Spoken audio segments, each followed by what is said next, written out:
Բարև ձեզ, իմ զրուցակիցը Նյումեկ հրատարակչության գլխավոր խմբագիր Գնել Նալբանդյանն է։ Բարև ձեզ, պարոն Նալբանդյան։ Բարի օր։ Որն է ամենաբարդ խնդիրը, որի շուրջ աշխատում եք վերջին շրջանում։ Ամենաբարդ խնդիրը կարծես թե այն է, թե ում է պետք հայոց լեզուն։ Կարծես թե ոչ մեկի պետք չի։ Մարդիկ խոսում են, գրում են մեկ այլ լեզվով, որը կարծես թե կապ չունի հայոց լեզվի հետ, բայց կարծես թե բոլորը հասկանում են, թե ինչի մասին է խոսքը։ Եվ մասմեդիայի լեզուն, լրատվության, հեռուստատեսության, ռադիոյի կայքերի, եւ խորհրդարանում, եւ կառավարությունում, եւ իշխանության մեջ եւ ընդդիմությունում, ամենուրեք եւ փողոցներում։ Մենք խոսում ենք կարծես թե մի լեզվով, որի որակի մասին մենք առանձնապես տեղյակ չենք եւ կարծես թե անտարբեր ենք որակի հանդեպ։ Դա մեծ խնդրեմ է։ Այս վերջին շրջանում ես անդադ այդ մասին եմ մտածում։ Ինչն է օգնում հղկելու խոսքը։ Այդ դեպքում մենք պիտի օգնության կանչենք մեր մեծերին։ Այսինքն մարդ պետք է շատ կարդա։ Շատ կարդալ մի քիչ իրակի այդպես տափակ ֆրազ է։ Պետք չի որ ամեն ինչ վերցնի եւ կարդա։ Պետք է շատ կարդա Տերյան։ Պետք է շատ կարդա Դերնիկ Դեմիրճյան, հատկապես պատմվածքները։ Պետք է շատ կարդա Բակունց։ Մեր այն հեղինակների, որոնց լեզուն գեղեցիկ, հղկված, մշակված քաղաքակիրթ հայերենն է։ Եթե մենք բարբերաբար կարդում ենք մեր գեղեցիկ տեքստեր արտադրող հեղինակներին, իսկ դա մտքերի եւ գաղափարների եւ տեքստերի արտադրությունն է, գրականությունը։ Մեր լեզուն հղկվում է ինքնաբերաբար, որովհետեւ մեր այնտեղ ուղեղում hard drive-ի մեջ նստում է ինչ-որ բան, եւ մեր ուղեղը արդեն մեծ ջանք չի գործադրում խոսակցության ժամանակ, բառընտրության շրջան հարցում կամ ասենք ձևակերպումների հարցում, որովհետեւ այնքան են կարդացել Տերյան, որ դա մեր մեջ նստել է։ Ուղեղը ընդհանրապես աշխատում է ամեն ինչ անել, որ ոչինչ չանի, որ հանգիստ թողեք ինձ, ես իմ գործով, դուք ձեր գործով։ Եվ այդ իսկ պատճառով նա վերցնում է լեգոների պես կառույցներ, լեզվական կառույցներ, որոնք կան արդեն, եւ հрамցնում է լեզվին։ Խոսակցական լեզվին, մեր ֆիզիկական լեզվին, կենսաբանական լեզվին, որպեսզի իրեն չծանրաբեռնենք։ Եթե մեր ուղեղում նստած չեն այդ գրական տեքստերը մշակված վարիանտներով, նա վերցնում է պատահական ամենապարզ, այո, գրպանը տարար քո ձեռքը, ինչ ձեռքի տակ ընկավ, այն էլ վերցեցի դրեցիր սեղանին։ Այդպես չի կարելի։ Դրա համար պետք է կարդալ, մարդիկ քիչ են կարդում, հատկապես մեր 19-րդ դարի եւ 20-րդ դարի սովետահայ գրականությունը, որ բավականաչափ հղկված լեզու էր, որովհետեւ հսկայական կայսրության սպասարկող լեզու էր։ Ահա այդ մեր հեղինակները, եթե կարդան եւ շատ կարդան, նրանց ուղեղներում կնստի հայկական բառաֆոնդը, լեզվամտածողությունը, բառապաշարը, լեզվազգացողությունը եւ լեզվի փիլիսոփայությունը։ Պարզապես պետք է ընտրել, թե ինչ ես կարդում, ինչպես եւ ինչու։ Կան մարդիկ, ովքեր ուզում են որոշակի միջավայրներում խոսել այդպես, բայց եթե դու առօրյայում լրիվ այլ կերպ ես խոսում, միևնույն է դու չես կարող չձևացնել։ Այսինքն, եթե դու բնական զրույցի մեջ ես եւ քո առօրյա լեզուն անընդհատ այդ գրեհիկ լեզուն է, միևնույն է շատ կարճ ժամանակ հետո երևալու է, որ դու այդպես ես խոսում։ Դա մի բան չի, որ կարելի է կոծկել, ինչ որ միջավայրում կերպափոխվել եւ հետո նորից վերադառնալ։ Համաձայն եմ, այո, շատ ճիշտ եք ասում։ Կդառնա շինծու լեզու, որովհետեւ դու առօրյայում սովորես թափթփած եւ փնթի խոսել, բայց հանկարծ հայտնվում ես հանրային միջավայրում եւ ստիպված ես էերով խոսել։ Կպարզվի, որ դու անկեղծ չես, կպարզվի, որ դու այո կեղծում ես, կպարզվի, որ դա հոգեհարազատ չի քեզ, ակնհայտորեն կպարզվի, եւ քո բառընտրությունից կպարզվի, եւ քո վարքից կպարզվի, եւ քո ժեստիկուլյացիայից դա կպարզվի, եւ պարզապես այդ կամերան կանջատեն եւ դու ինչ որ մի ցածրակարգ մի բան կասես անպայման, որը կհայտնվի ինտերնետում, դա չես կարող թաքցնել։ Անշնորհք վարքը անհնար է թաքցնելը։ Հասուն հասարակության նշանները որոնք են։ Կարծում եմ հասարակության զարգացման մի քանի էտապ կա, որոնցից մեկը կարևորը բարձր շերտերից մեկը պարտադրանքն է։ Քաղաքակրթությունը սովորաբար ինքնակամ չի լինում, քաղաքակրթությունը սովորաբար լինում է պարտադրանքով։ Հասուն հասարակությունը իր յուրաքանչյուր անդամի պարտադրում է պատկերացնել սեփական սահմանափակումները։ Պարտադրում է պատասխանատվություն զգալ սեփական վարքի հարցում եւ սեփական խոսքի հարցում եւ լեզվի։ Օրինակ ասենք զարգացած հասարակություններ մեզ ստիպում են, որ մենք սխալ չձևակերպենք մեր մտքեր։ Օրինակ ասենք դուք չեք կարող Ռուսաստանում հենց այնպես պարզապես քայլել փողոցով մարդկանց հետ շփվել եւ խոսել սխալ ռուսերեն։ Անպայման ձեզ կուղը։ Անպայման, որևէ ձևով։ Կամ դա կանեն հեգնանքով, կամ դա կանեն արհամարանքով, կամ դա կանեն նախանցախնդիր մարդու պատկերացումներով, կամ դա կանեն նրբանկատորեն, կամ դա կանեն կոպտորեն, բայց կուղեն, թույլ չեն տա, որ դուք հենց այնպես վերցնեք եւ աղավաղեք իրենց լեզուն։ Հայաստանում ես շատ հաճախ տեսնում եմ, որ մարդիկ խոսում են սխալ, թափթփված, փնթի լեզվով եւ ոչ ոք չի ուղղում։ Ոչ ծնողներն են ուղղում իրենց զավակներին, ոչ ընկերներն են ուղղում միմյանց, ոչ ոք։ Հայերեն ինչքան կարող ես սխալվիր։ Քեզ ոչ ոք չի ուղղի։ Սա հասարակության թեր զարգացման մասին է խոսում, կարծում եմ։ Հասարակության հասունության ուրիշ ինչ նշաններ կան, բացի լեզվի հանդեպ հետևողականությունը։ Հասարակությունը այդ միջավայրն է, հասարակության մասին սեփական պատկերացումները ի հայտ են գալիս մեր խաչմերուկներում, փողոցներում, մեր այս խցանումների ժամանակ, երբ յուրաքանչյուրը որոշում է սիգնալ տալ, ազդանշան տալ դիմաց կանգնած 20 մեքենաներին։ Սա թեր զարգացած հասարակության նշան է, որ յուրաքանչյուր ոք համոզված է, որ ինքը ճիշտ է, մյուսները սխալ են։ Համոզված է, որ ինքը գիտի, մյուսները չգիտեն։ Համոզված է, որ ինքը կֆայմի, մյուսները չեն ֆայմի։ Այդ արհամարական վերաբերմունքը մյուսների հանդեպ իրենից բացի մնացած բոլորի հանդեպ կամարանքը, ատելություն, արհամարանքը ի հայտ է գալիս հենց թեր զարգացած հասարակություններում։ Կամ ասենք մեքենան գնում է եւ սիգարետը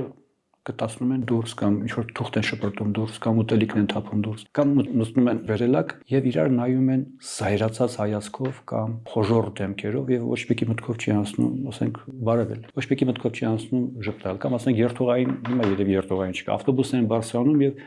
յուրաքանչյուրը իր դարդ ու ցավը բերում է, մտցնում է այդ ավտոբուս եւ պարտադրում է, որ մյուսները իրենց սրտով գնան, յոլա գնան իրենց դժբախտությունների հետ։ Իհարկե կան մարդիկ, որ ժպտում են եւ նրանք կարծես թե հիմարի մարդու տպավորություն են թողնում։ Մարդ մտել է ավտոբուս եւ ժպտում է։ Հենց այնպես առանց առիթի։ Ուրեմն մի բան ինչի։ Ես նկատել եմ, որ կարծես թե մեր հասարակության մեջ մարդկանց թվում է, թե երբ իրենց ագրեսիվ են դրսևորում, համարում են, որ հավանաբար իրենք այդպես ուժեղ են երևում, կայացած են երևում, բայց արդյոք դա այդպես է։ Ես նույնպես նկատել եմ, շատերն են նկատում։ Նրանք, ովքեր գալիս են մեզ հյուր եւ փորձում են անկեղծանալ երբեմն, զուտ պահպանելով տակտի զգացումը։ Մենք ասում ենք, որ այստեղ շատերը սև շորերով են հագնված, կարծես թե դա մաֆիային բնորոշ արտահակուս լինի։ Եվ բոլորը ուրեմն ագրեսիվ են, որովհետեւ եթե հանկարծ նայեցիր մարդու աչքերի մեջ, գուցե եւ ապտակի, ինչ ես նայում աչքերիս մեջ։ Իրենք կարող են քեզ նայել, դու անցար իրենք կարող են նույնիսկ քո հետևից ժամերով նայել։ Դու եկել ես մեր փողոց, մեր այս փոքրիկ այս միջնադարյան ֆեոդալական համակարգ ես եկել մտել, դու ով ես, օտար ես, այսինքն վտանգավոր ես։ Եթե օտար ես, ուրեմն վտանգավոր ես։ Այդ օտարի հանդեպ կանխակալ վերաբերմունքը որպես վտանգավորի ցույց է տալիս, որ մենք դեռևս պետք է աշխատենք մեր վրա, որ հասկանանք, որ ամեն մի օտար չի, որ վտանգավոր է, մենք պետք է հասկանանք վտանգը որտեղից է գալիս։ Իրական վտանգները այսօր մենք թողած, այն վտանգը, որ եկել չոքել է մեր բոլորի դռանը, մենք այդ մասին չենք խոսում, չենք ուզում համակերպվել այդ մտքի հետ եւ այլ վտանգներ ենք փնտրում։ Տուրիստները գալիս են եւ գուցե նրանք վտանգավոր են, այլ ազգիները գալիս են, գուցե վտանգավոր են։ Դա փոքր համակարգերին բնորոշ ինքնապաշտպանական մեխանիզմ է կարծում։ Դա ինչպես է փոխվում։ Մեծանալով, այսինքն նկատի ունեմ, որ 3 միլիոն դառնա 5 միլիոն։ Նկատի ունեմ, որ 5 միլիոն նույն մարդկանցից։ Նկատի ունեմ, որ Երևանում, եթե հայտնվում են այլ ազգի քաղաքացիներ, ասենք ռուսներն են ավելացել, այս վերջերս հնդիկներն են ավելացել, չինացիներն են ավելացել, եվրոպացիները նույնպես քիչ, բայց ավելացել են։ Մենք չպետք է վախենանք այդ ամեն ինչից։ Իրանցիները ավելանում, մենք չպետք է վախենանք։ Եթե մենք իրար չենք վստահում, ուր մնաց թե օտար երկրից եկած մարդկանց։ Գուցե եւ մենք պարտավոր չենք միմյանց վստահել ավելի շատ, քան մյուսներին։ որովհետև դա ստացվում է այսպես կենսաբանական վստահություն, բայց վստահությունը ավելի շատ հիմնված է մշակութային արժեքների վրա։ Այսինքն ես ես վստահում եմ ոչ այն պատճառով, որ դուք հայ եք, այլ որովհետև դուք ունեք մոտավորապես նույն արժեքները, ինչ ես, ահա ինչ եմ ես ես վստահում, անկախ նրանից թե դուք ինչ ազգ եք։ Մեզանում տարածված ամենավտանգավոր միֆերը որոնք են։ Բոլոր միֆերը նախ եւ առաջ հետաքրքիր են եւ վտանգավոր։ Բոլոր միֆերը։ Չկան օգտակար միֆեր։ Մարդիկ ստեղծում են միֆեր ինչ որ բանի մասին չխոսելու համար։ Օգտակար կարող են այն միֆերը, որոնք կիրառական նշանակություն կարող են ձեռք բերել, բայց միֆերը հենց նրանով են միֆ, որ զրկվել են իրենց կիրառական նշանակությունից։ Միֆերը, առասպելները, այդ բոլոր հորինվածքները այլասացություններ են։ Եղելության հանդեպ մեկ այլ տեսակետ ձևավորելու համար են, որպեսզի հանկարծ մենք իրերը իրենց անուններով չկոչենք, որովհետև դա վտանգավոր է, դեպպես ապրելը դժվար է։ Միֆերը մեզ օգնում են, որպեսզի մենք մնանք ինքնասիրահարված, ինքնահամայված, ինքնապաշտ, որ մենք տարփողենք մեր բացառիկությունը, թեև կարծում եմ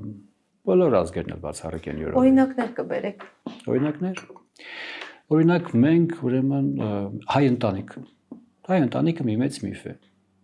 Ուրեմն սրբություն է։ Բոլոր ընտանիքները սրբություն են, բոլոր, անկախ նրանից դրանք հայկական են թե վիետնամական,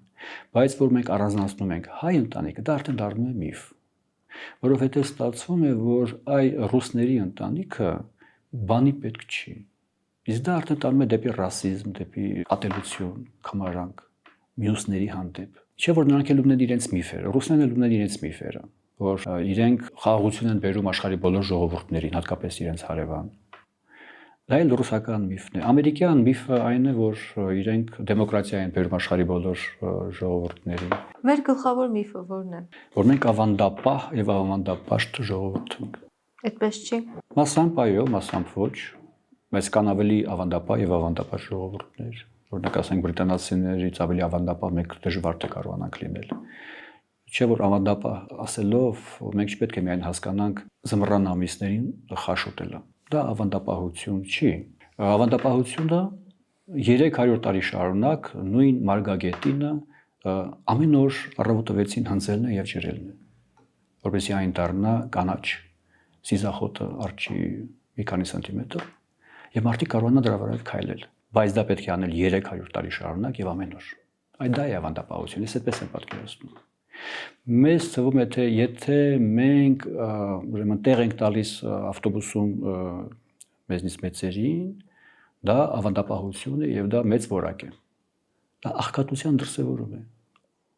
Մեծերի համար ստեղծեք ավելի հարմարավետ ավտոբուսներ։ 3 րոպե մեկ թող գա մեծերին տանեն։ Դա հարուստ համակարգը կարող է դա անել, աղքատ համակարգը ստիպված է լինում որևէ կերպ համակերպվել է մտքի հետ, որ ավտոբուսում նստելու տեղ չկա եւ երիտասարդները պետք է իրենց տեղը տան մեծերին։ Կամ երբ ավակը խոսում է, երիտասարդը կրսերը պետք է ձայնը կտրի։ Դա էլ է միֆ։ Մի ժամանակ դա աշխատում էր։ Միֆերը մի ժամանակ աշխատել են, օրինակ ասենք 200 տարի առաջ, 300 տարի առաջ մեր պապերը, որոնք 2-3 գյուղ այն կողմ գնացել շփվել էին, տեսել էին աշխարհը 2 գյուղից այն կողմ, 3-րդ գյուղում էին, նույնիսկ 4-րդ գյուղում էին եղել, այո նրանք ավելի շատ բան գիտեն քան այն երիտասարդը, որ այդ գյուղից այն կողմ չէր գնացել։ 2-3 արոտավայր, ոչխարի եւ տավարի հետ, եւ ուրիշ ոչինչ։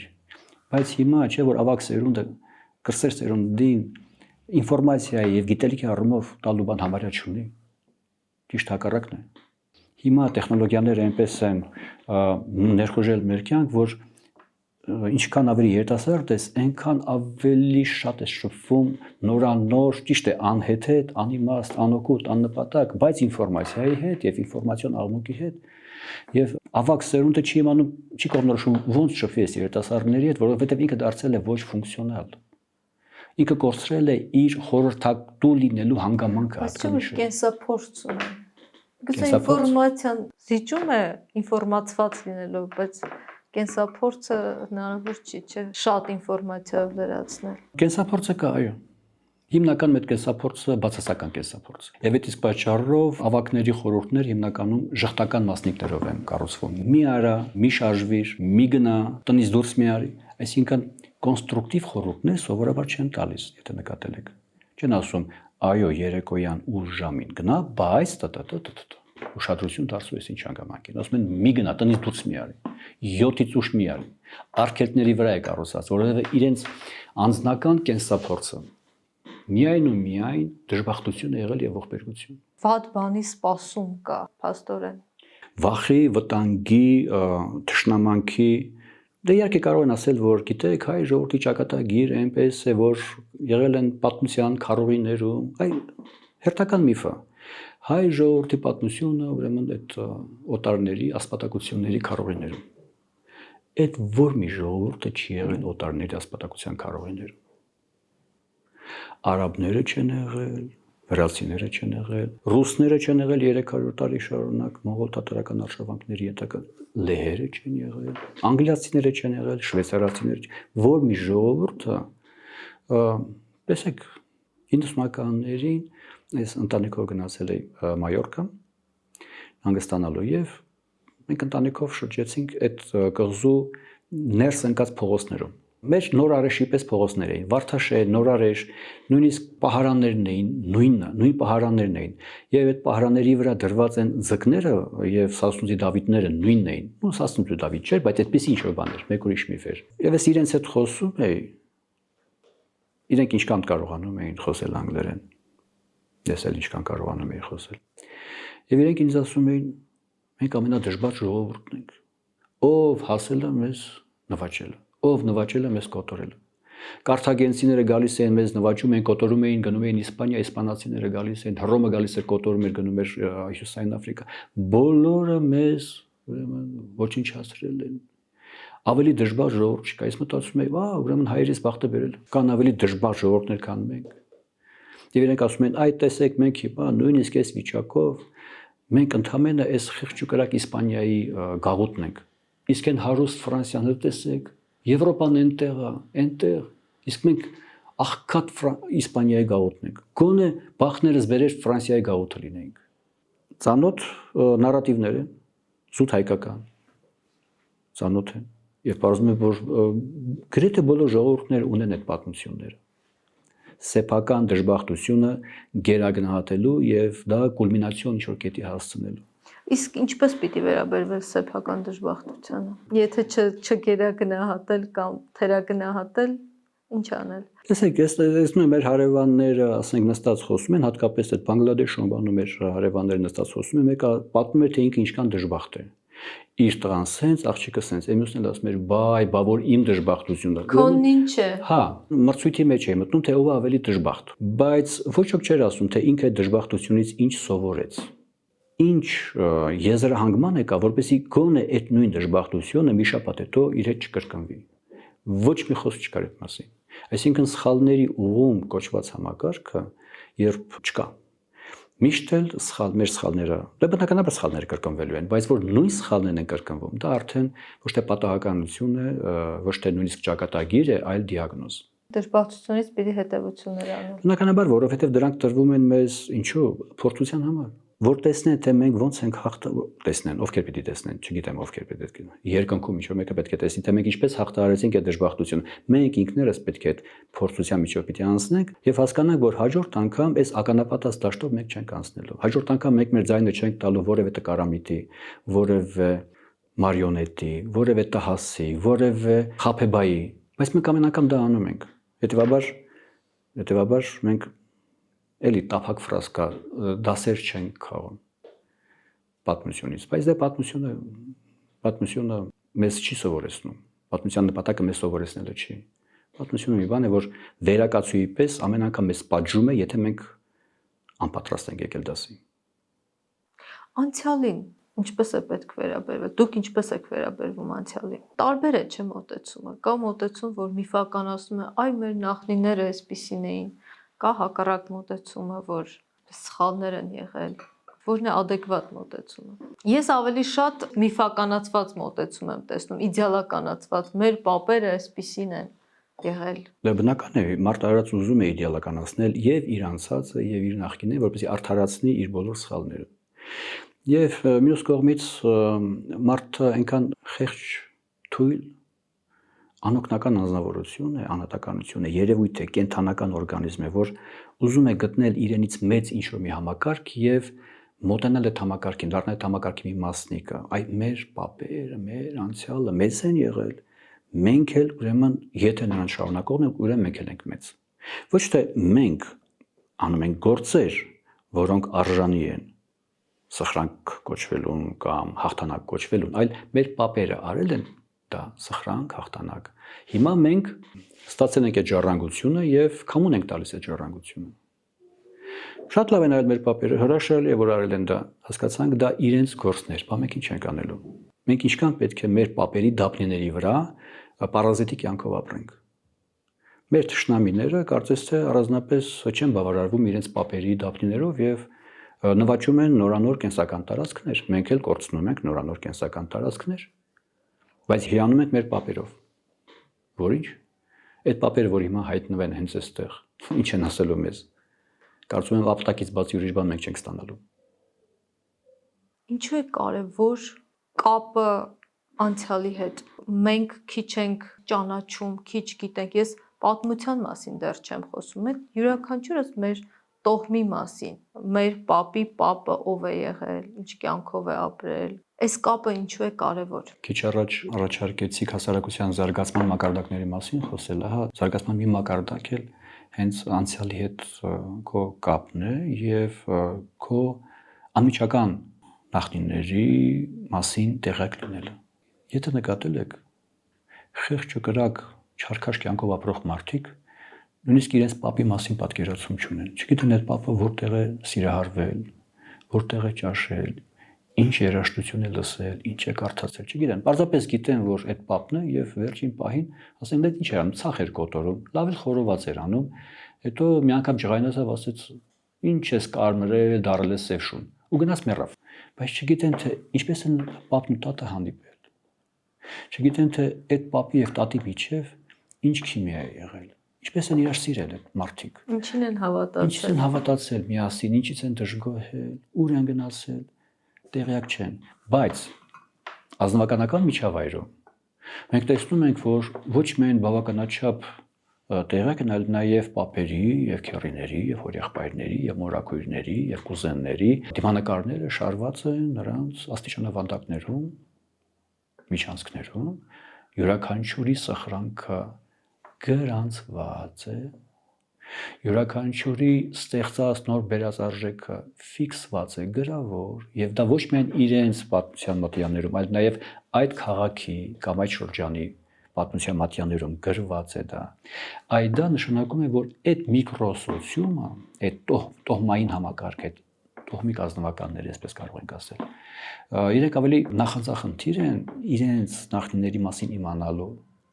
եւ նրանց այդ կապը ինտելեկտուալ, գաղափարական եւ սիմվոլիկ կապը պահելու առումով։ Այն Խորենացին ինչու գրեց իր հայոց պատմությունը, որովհետեւ տեսավ, որ իր շուրջ բոլորը մարդիկ մոռացել են իրենց պապերի անցյալը եւ ոչ թե պարզապես մոռացել են, չգիտեն, ոչ թե պարզապես չգիտեն, չեն էլ ուզում իմանալ։ Նույն պատճառով Խաչատուր Աբովյանը գրեց Վերք Հայաստանին, որ հասկանան մարդիկ, իր շուրջ ապրող մարդիկ հասկանան, թե ինչեր են ունեցել եւ ինչից են զրկվել, որ իրենք էլ պետք է ստեղծեն եւ պետք է ստեղծեն ավելի լավը, քան իրենց պապերը։ Եթե մենք բավարարվում ենք մեր ծնողների ձեռբերածով, ստեղծածով եւ ամեն խնջույքի ժամանակ ասում ենք մեկ մեր հայրերի արածի կեսին անենք լավը, դա պարտված մարդ հոգեբանություն է, որովհետեւ այդ դեպքում դա խոսում է ռեգրեսի մասին։ Յուրաքանչյուր սերունդ պետք է ձգտի անել իր հոր կամ մոր արածի գոնե կրկնակին, եռակին, քառակին, դա է պրոգրեսը։ Եվ ոչ թե բավարարվել նրանից փրտիկներ պահելով եւ այսպես Հայաստանի Հանրապետությունը 29000, չգիտեմ քանի 100 քառակուսի կիլոմետրով բավարարվելով ասելով, որ այսա մեր ունեցածն է։ Ինչպես է պետք վավերագրել ժամանակը։ Եվ արդյոք դա հնարավոր է անել, երբ դու այս ժամանակի մեջ ես։ Ես օրինակ հաճախ մտածում եմ 100 տարի հետո ինչ են գրելու մեր ժամանակի մասին։ Ով է գրելու, ինչպես է գրելու։ Բարդ հարց է։ Բարդ հարց է, այդ հարցին պատասխանելը շատ դժվար է։ Տեսեք, վերջին շրջանում կարծես թե վավերագրելու բեռը մամուլի ուսերին է։ բայց երկար ժամանակ այդ բեռը եղել է գրողների ուսերին, ոչ թե պարզապես պատմագիրների, ոչ թե պարզապես պատմաբանների, այլ հենց գրողների, որովհետև բալզակյան գրականությունը դարաշրջանի եւ տարածաշրջանի պատմության վավերագրություն է։ Տոլստոյը, ռուս ամբողջ գրականությունը եւ 19-րդ դար եւ 20-րդ դարի դա ժամանակաշրջանի գեղարվեստական վավերագրություն է, բայց հորինած երևույթներ չեն, հորինած խնդիրներ չեն։ Դրանք կյանքից վերցրած երևույթներ են, որոնք ավելի ընդհանրացված եւ գաղափարականացված ներկայացվում են ընթերցողին։ Այ գրականությունը լավագույն վավերագրողն է, որը ալեգորիաների միջոցով եւ սիմվոլիկայի միջոցով փոխանցում է պատմական մեծագույն խնդիրները եւ փոքր մարդու խնդրեմը եւ ոչ փոքր մարդկանց ստեղծած ու չհաղթահարած խնդիրները։ Կթվա թե գուցե մամուլին ավելի արժանահավատ է, որտեղ փաստերն են ավելի շատ, բայց եթե հաշվի առնենք, թե որքան բևեռացված է հիմա մամուլը, դժվար է պատկերացնել այդ վավերագրությունը ինչի նման կլինի։ Կարծում եմ, եթե մամուլը բևեռացված է, ուրեմն ազատ է։ Եթե ազատ է, ուրեմն բևեռացված է։ Իսկ եթե բևեռացված չի, ուրեմն անազատ է։ Օրինակ ասենք սովետական մամուլը տենց առանձնապես բևեռացված չէր։ Նույն պարտիայի գծով բոլորը գնում էին, որևէ հակասություն չկար, ասենք Հայաստանի ֆիզկուլտուրնիկ թերթում գրվածի եւ Հայաստանի կոմունիստ թերթում գրվածի միջև, որևէ հակասություն չկար։ Եվ դա լավ կյանքից չէր։ Այսօր այդ բևեռացումը այո կա, եւ դա նույնպես լավ կյանքից չի, բայց գոնե խոսում է ազատության մասին։ Կարող ենք վերցնել մեր թերթերը դարաշրջանի, ասենք 19-րդ դարի սկզբի մեր թերթերը կարող ենք վերցնել, ազգային գրադարանում դրանք կան, եւ տեսնել թե ասենք 1925 թվականին կամ 1915 թվականին այս օրը ինչ է կատարվել Երևանում կամ Գյումրիում ենթադրենք կամ Ղարաքիլիսայում։ Այդ թերթերը վավերագրել են ինչ-որ բան, ինչ-որ խմբագիր, ինչ-որ թղթակից իր ինչ-որ սկզբունքով, ընտրանքային սկզբունքով որոշել է, որ այս լուրը դնի, այս լուրը չդնի։ Բայց դա էլ է չի վավերագրություն։ Դա էլ է, իհարկե դա էլ է վավերագրություն։ Իսկ ինչ են մտածել, ինչ էմոցիոնալ մոտեցումներ են ունեցել։ Ընտրություն են կատարել, որովհետև դրանք պետք է ընտրեին, որ այսինչի թաղման մասին գրում են, որովհետև դա փող է տվել, այսինչի թաղման մասին գրում են, որովհետև մարդիկ պետք է դա իմանան։ Կամ ասենք ֆրանսիական բուրժուա դեմոկրատական հեղափոխության մասին արևելքում գրեթե ոչ մի թերթ չգրեց, բացի հայկական ազդարար թերթից, որ իմացեք, այսպիսի բան է եղել, հեղափոխություն է եղել Փարիզում, որովհետև մյուս թերթերի խմբագիրներին դա չէր հետաքրքրում, դա տեղի ունեցել ինչ-որ միտեղ Մարսի վրա ինչ-որ բան է եղել, Յուպիտերի վրա ինչ-որ բան, մեզ դա չի վերաբերում։ Բայց կարծես թե հայ խմբագրի համար դա կարևոր համաշխարհային նշանակության պատմական իրադարձություն էր։ Հայ խմբագրի համար, այդ էլ որտեղ արևելքի մերձարևադարձային գոտիներում։ Հետևաբար յուրաքանչյուր վավերագրողի գտած, պեղած, պահպանած, մշակած եւ թողած լուրը կամ նորությունը նախ եւ առաջ այդ խմբագրի մտքի պայծառության մասին է վկայում։ Նրա մտահորիզոնը, նրա աշխարհայացքը, նրա աշխարհընկալումը եւ դրա փիլիսոփայությունն է ներկայացնում։ Եթե մանր-մունր բաներ հետևից ես ընկել, իհարկե կնկարագրես, թե որ ինչ-որ մեկը մի դրամապանակ է կողցրել, բայց եթե դու լայն մտահորիզոն ունես, անպայման կգտնես այն ոսկին, որը փայլատակել է այդ աղբի մեջ։ Պարոն Աբանյան, քան որ մամուլի մասին խոսեցինք, ես այսպեսի միտում եմ նկատում, հիմա կան լրագրողներ, որոնք ասում են, որ մեր երկիրը այնպեսի վիճակում է, որ սեթևեթանքների ժամանակ չկա, պետք է խախտել լրագրողական բոլոր կանոնները եւ լրագրողը որպես քաղաքացի պիտի բարձրանա բարիկադ եւ պայքարի, պիտի չսեթևեթի թե պահում է կանոնները, պիտի խախտի բոլոր կանոնները, որովհետեւ հիմա այսպիսի ժամանակաշրջան է, մենք բոլորս պիտի մղվենք պայքարի եւ չպիտի ձևացնենք, թե պահում ենք լրագրական էթիկայի կանոնները։ Դուք ինչպես եք վերաբերվում այս մոտեցմանը եւ ես գիտեմ, որ այս մոտեցումը կրող մարդիկ նաեւ մեղադրական հայացքով են նայում այն լրագրողներին, ովքեր դա չեն անում։ Փորձում են ամեն դեպքում ցանկացած իրավիճակում պահել այդ էթիկայի որոշակի կանոններ։ Իմ սկզբունքը դա է, որ մենք պետք է էթիկայի նորմերը պահենք նույնիսկ պատերազմական իրավիճակում։ Բարդ է դա, հասկանալի է։ Հասկանալի է, որ եթե ֆաշիստական Գերմանիան եւ կոմունիստական սովետական միությունը կամ Ռուսաստանը կռվում են միմյանց դեմ, այնտեղ չես կարող ասել, որ այ անկողմնակալ լրագրություն է պետք այս պարագայում։ Չես կարող։ Հայաստան-Ադրբեջան պատերազմների ժամանակ բնական է, որ անկողմնակալ լինել չես կարող։ Բայց պահանջը դրա մասին չի։ Պահանջը ներքաղաքական կզվրտոցի մեջ կոնկրետ դիրքորոշում ունենալու մասին։ Դա էլ գիտեք, քաղաքական պատկերացումներ եւ կուսակցական պատկերացումներ են, որոնք մարդուն, որ ուզում է չեզոք նայել ամեն ինչ, կամ որովհետեւ հոգնել է, կամ որովհետեւ վստահություն չունի, կամ որովհետեւ հասկանում է, որ իրենը չի, կամ որովհետեւ հասկանում է, որ ոչինչ չի հասկանում։ Չես կարող նրան բրթել, խրել, հրել, դրթել, որ նա գնա մտնի խրամատ։ Ինչու ենք խրամատավորում մարդկանց, որպեսզի հեշտ լինի սևերի եւ սպիտակների բաժանելը եւ մեզ համար հեշտ լինի կյանքում ինչ-որ բան անցալելը։ Հենց մենք կյանքը զրկում ենք իր բազմագույն երբ նրանք հնարավորություններից դարձնում ենք սև ու սպիտակ, ամեն ինչ բարձ է դառնում։ Ես հայրենասեր եմ, դու դավաճան ես։ Եվ նույնն այն մյուսն է ասում, ես եմ հայրենասեր, դու ես դավաճան։ Այստեղ մենք չենք կարող գտնել կամ ոսկե միջին չեմ կարող գտնել, կամ չեն կարող գտնել ճշմարտություն կոչված երևույթը, որովհետև յուրաքանչյուրը ունի իր համոզմունքը եւ իր պատկերացումը հերոսության ու դավաճանության մասին։ Եվ դա գալիս պատմում է նաեւ ընտանիքներ, ընկերների միջև է, ուրեմն անջրպետներ ստեղծում։ Այս մեծ խնդրեմը որ կա,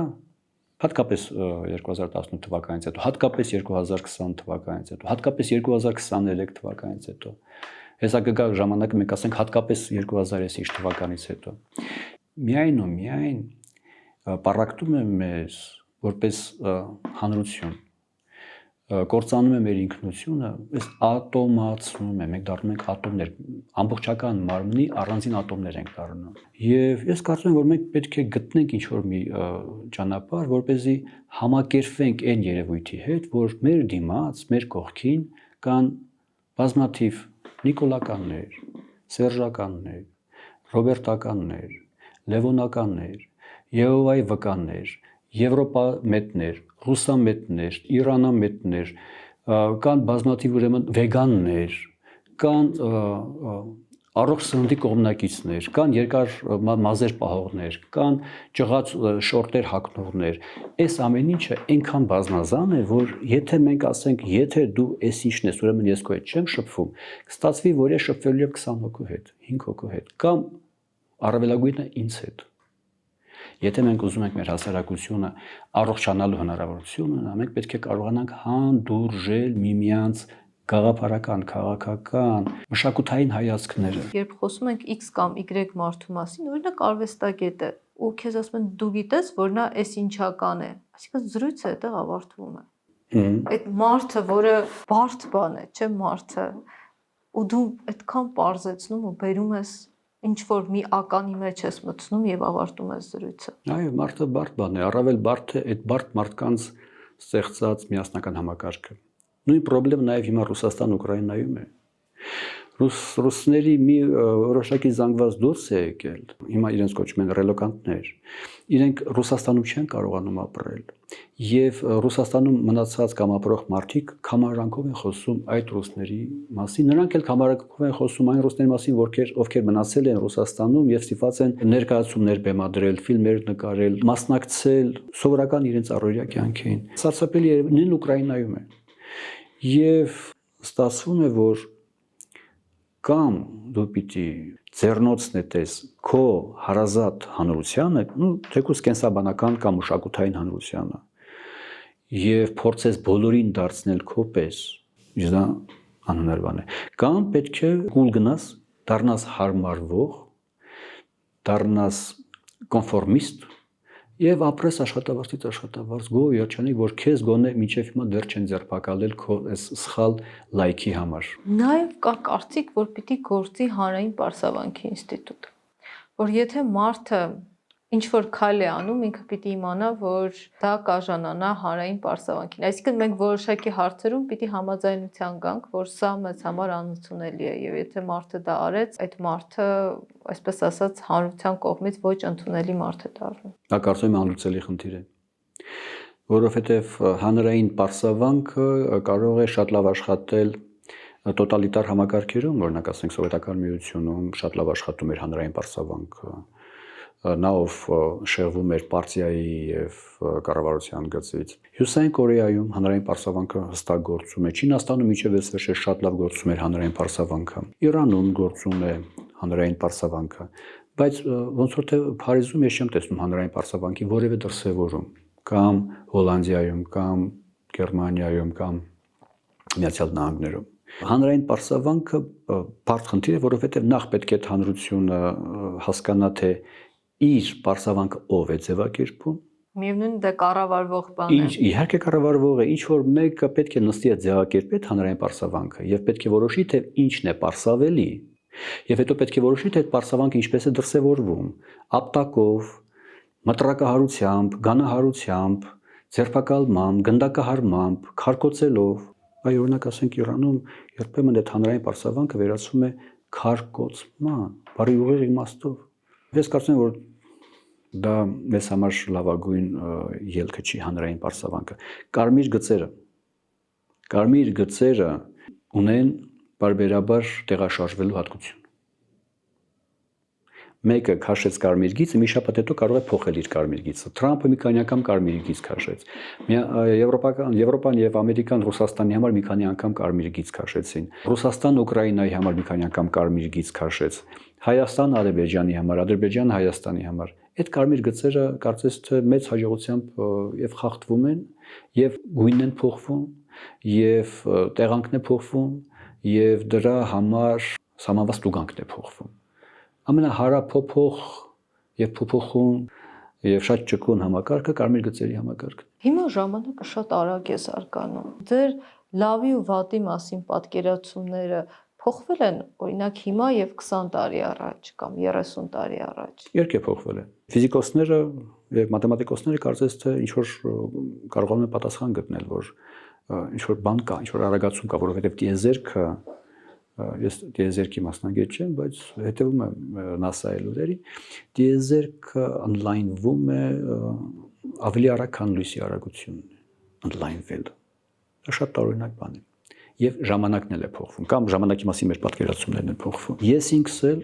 այսօր չեմ անում բաներ, որոնք ես անում եմ 10, 20, 30 տարի առաջ, 40 տարի առաջ։ Ես հիշում եմ, թե ինչեր եմ արել եւ ամաչում եմ դրա համար։ Օրինակ, ես տանը ծխում էի 1, մեքենայի մեջ ծխում էի 2, անամոթաբար ծխում էի հղի կնոջ ներկայությամբ կամ փոքր երեխայի ներկայությամբ։ Ես չգիտեի, որ դա բարբարոսություն է։ Ֆիլմեր նայեք, ասենք այդ 50-ականների, 60-ականների։ Երեխաները նստած են մեծեր հավաքված, տատեր, պապեր ծխում են ավեսով։ Այ որ ասում ենք ժամանակի վավերագիրները, գեղարվեստական պատումը կարող է լինել ժամանակի վավերագիրը։ Այո, հենց այդպես, որովհետև ռեժիսորը նկարել է այդ սիտուացիան առանց մտածելու, որ վայ չի կարելի։ Այդ հիմա մենք գիտենք, որ չի կարելի։ Այն ժամանակ մենք դա չգիտեինք, եւ դա սովորական բան էր։ Ես մեքենան ուրեմն վարելի սիգարետի կոթուկը գցել եմ, թուղթը իհարկե չեմ նետել, բարեբախտաբար, բայց կոթուկը նետել եմ դուրս։ Անամոթություն, անտակտություն, անկրթություն։ Հիմա ես դա չեմ անում։ Ես չեմ ծխում, թողել եմ ծխելը։ Բայց ես նկատի ունեմ, որ ինքս բազմաթիվ սխալներ եմ գործել, որոնց համար ես ցավում եմ։ Կամ բաներ, ինչին դուք հավատում եք, օրինակ 20 տարի առաջ հիմա չեք հավատում։ Չէ, այդպիսի բաներ չկան։ Ես միշտ հավատացել եմ իմ ծնողներին, իմ հարազատներին, իմ կնոջը, իմ զավակներին եւ մինչեւ հիմա հավատում եմ իրենց։ Իմ ընկերներին, որոշ ընկերների հավատում եմ, որոշ ընկերների գիտեմ, որ բացառում չի կարելի հավատալ։ Բայց ընկերներ եք։ Բայց իհարկե ընկերներ ենք։ Որովհետեւ չհավատալը չի նշանակում, որ նա անպայման ստախոս է կամ խաբեբա։ Հորինում է մարդը։ Հորինում է։ Հենց այնպես։ Ստախոսությունը կամ խաբեբայությունը հորինվածքից տարբերվում է նպատակով։ Եթե ես ձեզ ինչ-որ մի բան հիմա ստեմ, դա կկոչվի սուտ, եթե ես ձեզ ինչ-որ բան փոխելու ակնկալիք ունենամ։ Իսկ եթե ես ձեզ պարզապես ֆռացնում եմ, դա կոչվում է հորինվածք։ Ամբողջ հեռուստական գրականությունը, ամբողջ մշակույթը հենց այդ նույն գեղեցիկ սուտն է, հորինվածք։ Աննպատակ, պարզապես գեղեցիկ մնացելու համար։ Կան դրվագներ մանկության կամ պատանեկության տարիներին, որոնք ստեղծել են ձեր տեսակ, կարևոր անկյունաքարային ազդեցություն են ունեցել։ Այո, կան։ Իմ ռուսերեն ուսուցչուհին Նոնա Արտավազդովնա ինձ կերտեց այնպեսին, ինչպեսին որ ես հիմա եմ։ Իմ ուսուցչուհին է ինձ կերտել։ Ինչպես հավատացել է ձեզ։ Շատ խստապ պահանջկին էր, ինտելեկտուալ, էրուդիտ էր եւ պահանջում էր, որ մենք էլ լինենք պատասխանատու, կարդանք եւ մտածենք։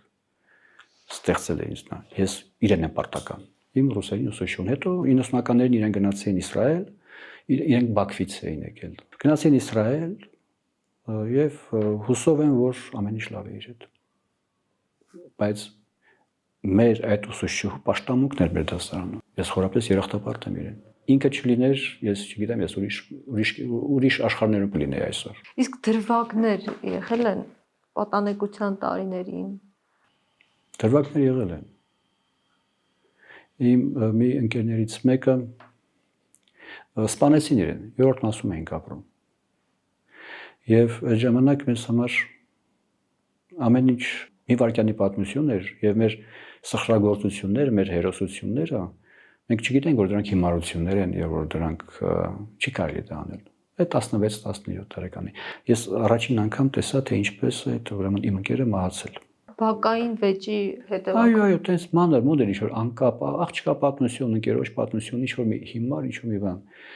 Եվ սպանել են մեր ընկերոջ, ես հասկացա, որ ես սխալ կյանքով եմ ապրում։ Այդ պահից սկսած ես հրաժարվեցի այդ գողական եւ բառապաշարից եւ ամեն ինչից հրաժարվեցի, հասկացա, որ սա կործանման տանող ճանապարհ է։ Ես փոխվեցի։ Շատացել են դեպքերը եւ մարդիկ ուղղակի փողոցում զենքով սպանում են իրար, դանակով։ Ինչու դա չի փոխում մեզ։ Ձեզ փոխել է մի անգամից։ Լավ, այդպիսի դեպքերը նորից ու նորից կրկնվում են։ Յուրաքանչյուր այդպիսի դեպքից հետո այդ միջավայրի մի շարք մարդիկ պիտի փոխվեն, չէ՞։ Ու ստացվում է, որ այս շղթան շարունակվելով այդ դեպքերը պիտի նվազեն, բայց մենք դա չենք տեսնում։ Ագրեսիան ընդհակառակը շատանում է։ Եթե այդ պահին դու չզգացիր այդ կատաստրոֆի ամբողջ ուժը քո ճակատագրի վրա, հետագայում մեծ է հավանականությունը, որ դու կադապտացվես այդ տիպի սիտուացիաներին եւ դրանք կդառնան քեզ շատ սովորական մի բան։ Եվ մարդ սպանելը կդառնա ճանճ սպանելու պես մի բան։ Մենք վարժվում ենք մեր շուրջ տեղ ունեցող վայրագությունների, ադապտացվում ենք դրան։ Կործանման տանող յուրաքանչյուր նոր շրջափուլ դառնում է մեզ համար սովորական կենցաղային դրամա, հետո մելոդրամա, հետո կոմեդիա։ Դա հնարավոր է կանխել միայն նպատակ ունենալու դեպքում։ Եթե մարդը եւ հանրությունը ունի նպատակ, աննպատակ մարդիկ եւ հանրությունները, համայնքները այդպես էլ անդադ Զաքարաձև իջնելու են ոլորաններով, իջնելու են դեպի անհատակ կործանում։ Այդպես եղել է միշտ։ Ինչպես եք ընտրում, ինչ գրքեր հրատարակել։ Հիմնականում մենք ընտրում ենք բեսթսելերները, որոնք Ամերիկայում, Եվրոպայում կամ Ռուսաստանում բեսթսելեր են, եւ մենք համոզված ենք, որ այստեղ էլ կլինեն բեսթսելեր, այսինքն եթե այնտեղ շատերն են կարդացել, այստեղ էլ շատերը կկարդան։ Այսինքն այն չհետաքրքիր եվրոպացի մարդուն կհետաքրքրի նաեւ հայ մարդուն։ Պիտի որ հետաքրքրի։ Այդպես է, որովհետեւ մենք նույն մշակութային համակարգի մեջ ենք։ Մենք եվրոպացիներ, ամերիկացիներ, ռուսները նույն մշակութային միջավայրում ենք։ Մենք նույն անեկդոտները շատ լավ հասկանում ենք։ Մենք սովորաբար նայում ենք նույն ֆիլմերը։ Մենք սովորաբար հագնում ենք նույն տիպի, ուրեմն զգեստներ։ Մենք սովորաբար լսում ենք նույն տիպի երաժշտություն։ Հասկանալու համար թե ձեր դիմացինը մշակութային առումով նույն լադի վրա է ձեզ հետ թե ոչ, Բենդերից մի հարց տվեք, Օստապ Բենդերի վերաբերյալ կամ ասենք, չգիտեմ, զգուշացիր ավտոմեքենայից ֆիլմից հարց տվեք։ Եթե նա արձագանքեց, ուրեմն դուք նույն գծի վրա եք։ Եթե նա չհասկացավ ինչի մասին եք խոսում, ուրեմն ինչ էլ բացատրեք նա չի հասկանա, նա ուրիշ աշխարհում է ապրում։ Ամենակարևոր գիրքը, որ հրատարակել եք ձեզ համար, ո՞րն է։ Այդպեսի կարևոր գրքեր բարեբախտաբար մենք շատ ենք հրատարակել։ Մի քանիսը կասեք, որ դուք եք կարևորում։ Հարարի ուրեմն աշխատություններն են ինձ համար շատ կարևոր, եւ Homo Deus-ը, եւ Homo Sapiens-ը, եւ Nexus-ը, որոնք մարդ արարածին եւ մարդկային համայնքին նետված ուրեմն ունիկալ հայացքներ են, տասնյակ հազարավոր գիտական աղբյուրների հիման վրա կառուցված, տասնյակ հազարավոր աղբյուրներ, որոնք նշվում են, որոնք գիտական, ակադեմիական արժեք ունեն։ Կա այդտեղ մի միտք, որ ձեզ ցնցել է կամ առավել տպավորվել է։ Արհեստական բանականության կամ ասենք այդ ժամանակակից տեխնոլոգիաների վերաբերյալ Հարարի այն միտքը, որ մարդկությունը բարբերաբար նոր գործիքներ է ստեղծում, նոր սարքեր է ստեղծում իր զարգացում առաջընթաց ապահովելու համար։ Օրինակ ասենք մարդկությունը ստեղծեց Գուտենբերգի դասգահ, տպագրական դասգահ, որի շնորհիվ հնարավոր եղավ նոր գրքեր տպագրել մեծ քանակով եւ առանց եկեղեցու հայեցողությանը ուրեմն թողնելու տպագրությունը։ Ազատականացավ շուկան եւ յուրաքանչյուր արդեն կարող է դրա տպագրել։ Հաջորդ этаպներում ուրեմն հայտնվեցին թերթերը եւ մեր ժամանակակից գրահատարակչական տեխնոլոգիաները, բայց դրանք բոլորն էլ նույն երևույթի զարգացած տեսակներն էին, որովհետեւ հիմա արդեն երբ ի հայտ է եկել այդ արհեստական բանականությունը, լավ ձևակերպում չէ այդ արհեստական բանականությունը, լավ թարգմանություն չի, բայց մենք այդպես ենք ասում։ Ի տարբերություն Գուտենբերգի դասգահի, որը ինքնուրույն ոչինչ չի որոշում, այս արհեստական բանականությունը ինքնուրույն որոշում է, թե ինչ անի մեզ հետ։ Օդանավը, որ մենք սարքել ենք, կամ տիեզերական ուրեմն թռչերը, որ մենք սարքել ենք, ինքնուրույն չի որոշում, թե ինչ անի մեզ հետ։ Նա մեր ծրագրերով, մեր հրահանգներով է կառավարվում։ Այս մեքենան, որ մենք նույնիսկ անվառորդ մեքենաները, որ հիմա կան, արհեստական բանականության մեքենաներն են, ինքնուրույն չեն որոշում, թե ինչպես վարվեն մեզ հետ։ Մենք ասում ենք A կետից B կետը տար ապահով նա դա անում է։ Բայց արհեստական բանականությունը հիմա մի նոր ռոբոտ է, մի նոր մեխանիզմ է, մի նոր ծրագիր է, որը ինքնուրույն որոշում է մարդ արարածին ես սա տամ թե չտամ, սա տամ այսպես թե այսպես։ Իրեն պետք է թե ոչ, ինձ պետք է որ իրեն տամ թե ոչ։ Ահա թե ինչն է ֆունդամենտալ տարբերությունը մարդկության զարգացման ընթացքում ստեղծած սարքերի, սարքավորումների, դասգահների եւ մյուս իրերի եւ աբայի միջև։ Այսա ունիկալ բան է։ Կախենալու է։ Ամեն դեպքում հետաքրքիր է։ Եթե կարողանայիք սահմանել մի կանոն, որին կհետևեին բոլորը, ինչը կլիներ։ Եվ կա այդպիսի մի կանոն։ Ստեղծեք ձեր կանոնները եւ հետևեք ձեր կանոններին, խուսափեք ուրիշների ստեղծած կանոններին հետևելուց, եթե ձեր կանոնները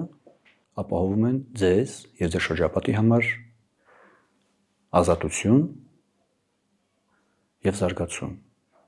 Այսօր ձեզ համար ով է խելացի մարդը։ Գիտեք, եթե երկու հոգի վիճում են, ուրեմն այդ երկու վիճողներից մեկը գուցե ճիշտ է, մյուսը սխալ։ Գուցե երկուսն էլ ճիշտ են, գուցե երկուսն էլ սխալ են։ Բայց ով պիտի զիջի։ Իմ կարծիքով պիտի զիջի նա, ով խելացի է կամ գոնե իրեն հանմարում է այդպեսին։ Ինչու՞։ Որովհետև խելացի մարդը չի կարող վիճել անխելք մարդու հետ։ Որևէ խելացի մարդ իրեն թույլ կտա, որ գնա, ասենք, հնդկահավին բռնացնի եւ սկսի վիճել հետո։ Իսկ եթե դիմացինը խելացի է։ Եթե դիմացինը խելացի է, ուրեմն պետք է զիջի նա այդ երկու խելացիներից, ով իրեն համարում է ավելի խելացի։ Խելացիությունը զիջողականության մասին է, թե այն մասին, որ վերջնական ճշմարտություններ չեն լինում։ Նախ եւ առաջ ինքնապահպանությունը։ Եթե շարունակես վիճել, գուցե եւ ծնոտիդ մի հարված ստանաս, որից հետո կփոխվեն քո կյանքի բոլոր պլանները։ Շնորհակալություն։ Շնորհակալ եմ։